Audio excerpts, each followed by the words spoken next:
Hey, good morning, everyone. It's Monday, January 8th, and it's 4:07 a.m. here in Chicago. So, did you guys hear about Kelly Price and what she talked about?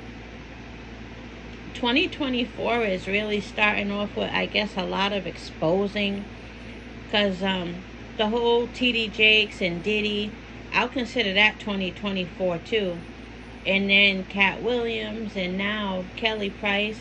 So basically, Kelly Price, if you don't know who she is, she's a singer, and she's one of those types of artists who is behind writing so many songs that you would never know that she had written.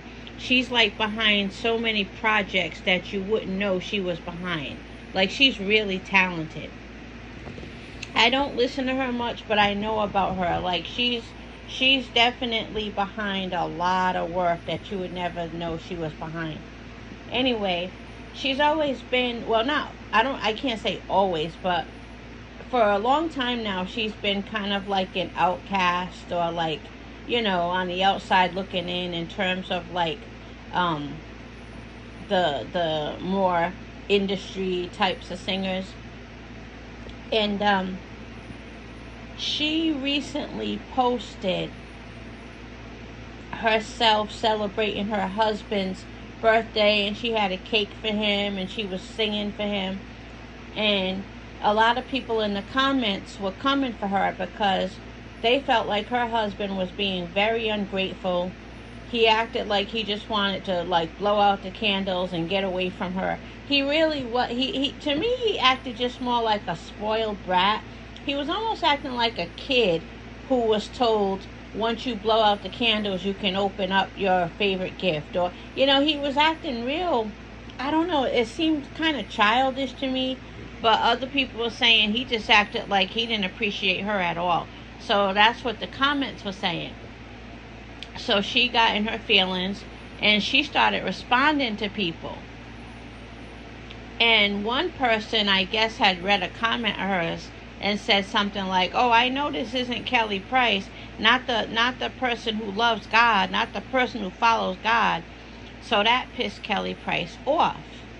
So she responded and was basically saying, "Listen, you have no clue about my relationship with God compared to other people's." So she basically took that woman's comment and started exposing people who she felt really were hypocrites. Like, she's basically saying to the lady, "You think I, you know, am not acting like a woman of God? You have no clue what's out there." That's basically what she was saying.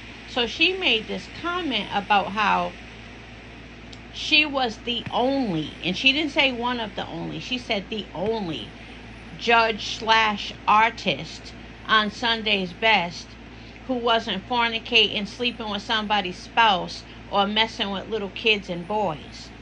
She went there. So she already exposed Sunday's Best and the people she worked with. But then she doubled down on it when she went live, because remember, that wasn't a comment. She doubled down on it when she went live. Now, the people she worked with, only three other people who were judges slash artists: herself, and then three people: Kirk Franklin, we all know who he is; Erica Campbell from the group Mary Mary, Erica and Tina Campbell from the group Mary Mary, and then that other guy, I think his name is Jonathan McClarkin, or Jonathan McLaren, or something like that. I don't know who he is. But those were the three judges slash artists she worked with. So when she went live, she made this comment about, regarding who I was referring to, there were only three other people I worked with. And then she named them. She was like Kirk Franklin, Erica Campbell, and Jonathan McLaren, or whatever his name was.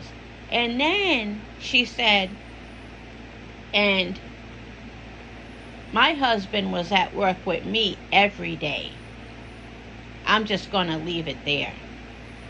So she's basically saying, amongst those three, they were fornicating, sleeping with other people's spouses, which might mean sleeping with each other, and then touching little girls and boys. She like doubled down on it, that it was amongst those three. And I feel like they all need to come out and say something. If they're quiet, that's really, really weird. And part of me is thinking she was really going after Erica Campbell when she talked about, sleeping with someone else's spouse. But I don't know. She said she was the only. So basically, she's saying they all did something dirty. Now, I feel like you don't just say that when you're mad or when you want to, get at someone. Once you mention somebody messing with kids, the whole cheating with someone's spouse and fornicating, that can stay, untouched. But her mentioning that one of them, or maybe more than one of them, messing with kids and little boys, as she said, you can't just say that and move on. Like, to me, she needs to be subpoenaed. And she needs to really explain what she's talking about. Because these are kids. You could be saving a kid from getting further raped or attacked. So I feel like those comments, you don't just say that because you lashed out in a comment section and now you're going to go live and double down on it. No, you have to expose what you're talking about. Are you the type to sit back and know somebody's hurting a child and you only like bragging? Not bragging. You only like spilling the tea but not putting an end to it? So I feel like she should be subpoenaed. I think she should be forced to talk about it under a court of law. She brought it up.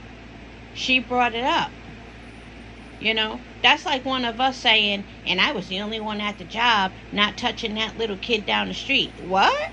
You can't just say that when you're mad. No, now you got to talk about it. Or you go to jail too. If you know about something like that and you're just sitting back not saying nothing until you get pissed off, you're no better.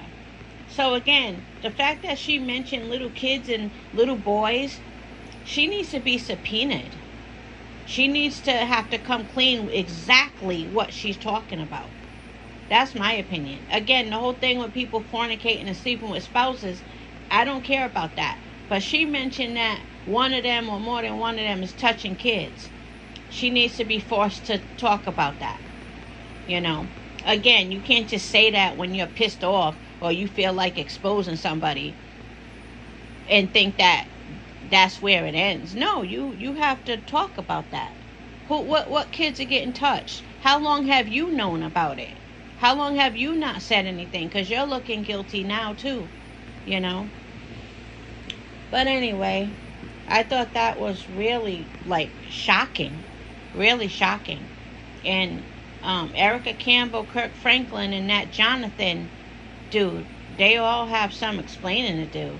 Because she made it clear, very crystal clear, that she was referring to those three. She said she was the only, not one of the only, which means they're all guilty. She just didn't say who did what. Man, that is messy. But again, she needs to come clean about who's touching kids. But that's all. Have a good day, everyone.